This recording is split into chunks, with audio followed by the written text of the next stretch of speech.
वजा तुम 4 ते 5 कपडे चेंज. कोणताही ड्रामा नाही.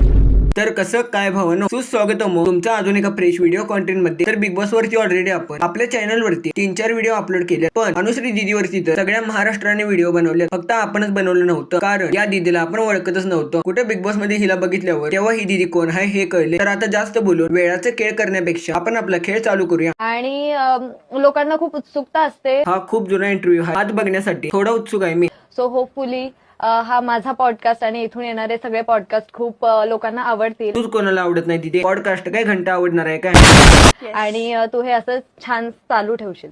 थँक्यू. आणि हा, जर तुम्हाला अजून नवीन नवीन व्यक्तीं बघायचे, मला तर तुम्हा दोघांना पण बघायचं नाहीये. तुम्ही जे म्हणशाल ते ऑपोजिट साइडला नक्की राहील माझ्या. नको दिदे, ना तर तुम्हाला बघायचंय ना तर तुमच्या ऑपोजिट वाल्यांना बघायचंय. कारण या अनुश्री त्यांची गाणी ऐकूनच कानांना लकवा मारते. मैं जो जी रहा. मला तर हा मानव कपट प्रेमी संघटनेचा अध्यक्ष वाटायला लागलाय. त्यांना बोलू दे ना, आई घालू. आजची परिस्थिती अशी आहे की मी दिवसात 4 ते 5 कपडे चेंज. का भाऊ, शिसू आल्यावर कपड्यातच करतो का काय बाबा? आजची परिस्थिती अशी आहे की मी दिवसात 4 ते 5 कपडे चेंज करतो. एक काम कर, मेडिकल मध्ये जाऊन 25 रुपयाचे 4 डायपर आणून ठेव. कपडे बदलण्याची गरज लागणार नाही. वाकापुंडा वम्मा चिरी. ते पण फक्त माझ्या लक्ष्मीमुळे.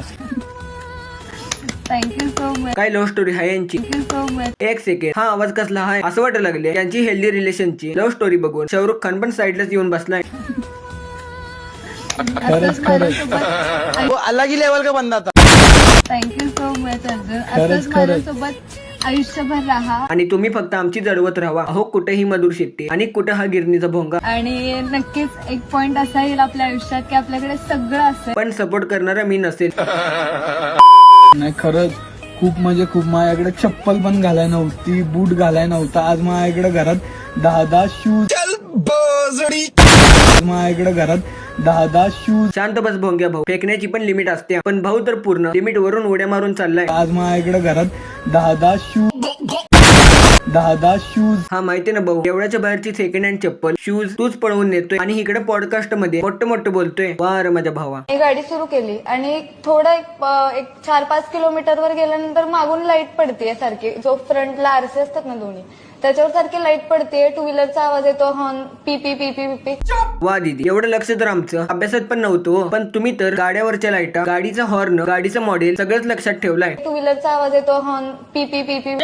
पहिलं वाटलं होतं एकाची लिमिट फक्त या दादांनीच क्रॉस केली, पण नाही, दादापेक्षा पण जास्त दर फास्ट ही दीदी चालले हो, ते पण 120च्या स्पीडनं. म्हणून काय नक्की काय झालंय काय म्हणून आम्ही जस्ट मागं बघितलं तर 20 ते 25 गाड्या मागून टू व्हीलरवर येत होत्या. भास्कर दिदे भास्कर, कान पिकलं राव तुझ्या थापा ऐकून. येत होत्या आणि त्यातल्या 15 ते 20 गाड्या आमच्या सोबत 25 किलोमीटर आमच्या मागून पाठलाग करत येत होत्या, फक्त एका सेल्फीसाठी. वा, दीदीचं तोंड तर 9वीत असणाऱ्या शेंबडीसारखं आहे, पण स्वतःला तर दीदीनं ऐश्वर्या रायात समजले. फक्त एका सेल्फीसाठी. सेल्फी काढली, ऑटोग्राफ घेतला, किती राव फेकायचं. स्वतःला ही दीदी तर हिरोईनच समजा लागली. तर ती सर्वात पहिली आणि एकदम बेस्ट फॅन मोमेंट होती माझी. दीदी पहाटेच स्वप्न सांगितल्यासारखी मोमेंट होती. स्वप्न तर बघितलं होतं पण पूर्णच नाही झालं. शेवटी पहाटेचं पडलेलं होतं ना.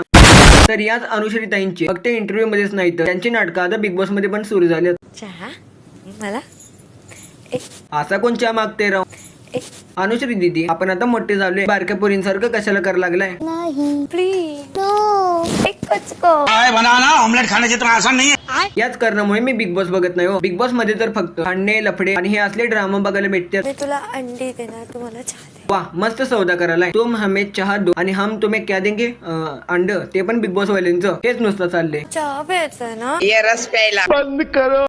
काही अनुश्री दीदींच्या फॅन लोकांनी त्यांच्याबद्दल अभ्यास करून माहिती पण सांगितल्या, तर ती पण बघून घेऊया. 9वीत असताना अनुश्रीच्या प्रेम जडला होता आणि आमची 1ली पासून ते 12वी-13वी पर्यंत कोणावर प्रेमच झालं नव्हतं. अर्जुन मोरे असं त्याचं नाव. प्रेम झालं नाही मग कुणाचं नाव घेऊ. बहिणीच्या लग्नात दोघांची ओळख झाली. इंस्टाग्रामवर बोलणं सुरू झालं. हळूहळू शांत बसावं मावशी. मला वाटलं काहीतरी चांगली इन्फॉर्मेशन देतील, पण या मावशी तर अनुश्री मॅडमची लव्ह स्टोरी सांगायला लागली. जळण होत्या ना भाऊ. सातारची फुलझडी अनुश्री माने आणि कोल्हापूरची तिखट मिरची ना तर ही फुलझडी वाटते आणि ना तर ही तिखट मिरची वाटते. न्यूजवाल्या काकू काय पण बोलायचं म्हणून बोलतात राव. यांनी थेट बिग बॉस मराठी सीझन 6च्या घरात एकत्र धमाकेदार एंट्री घेतली. हा माहितीये. आता थोडं काहीतरी कामाचं पण सांगा. अनुश्रीने सुंदर गाण्यावर ग्रेसफुल डान्स करत, त्यानंतर रुचिताने तिच्या खास तिखट अंदाजात न्यूज बघण्यापेक्षा आपण अनुश्री दिदीचं बोल बच्चन ऐकलेलं परवडते. लावा तो व्हिडिओ. या बिग बॉसच्या घरात मी जशी आहे तशी राहतीये. हा मग आम्हाला काय करायचं? कोणताही मास्क नाही किंवा कोणताही ड्रामा नाही. काय काय काय बोलली कोणताही ड्रामा नाही. दीदी? म्हणते मी ड्रामा नाही करत. मग दीदी हे काय आहे?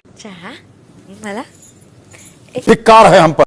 तर बास माझ्या भावांनो, व्हिडिओला इथं द एंड करून टाक्या. व्हिडिओ आवडला असेल तर एक लाईक तर नक्की करा. चॅनल वरती नवीन असाल तर सबस्क्राईब करून बेल आयकन दाबून घ्या. व्हिडिओ कसा वाटला कमेंट करून नक्की सांगा. व खाली इंस्टाग्रामची लिंक देतोय, तिथं पण जाऊन फॉलो करून टाका. आणि हा 500 सबस्क्रायबर झाल्याबद्दल मनापासून धन्यवाद. असाच सपोर्ट शेवटपर्यंत दाखवा. तर भेटूया मग अजून एका नवीन व्हिडिओ मध्ये. तोपर्यंत जय श्रीराम, जय शिवराय. वाजवा गाणी.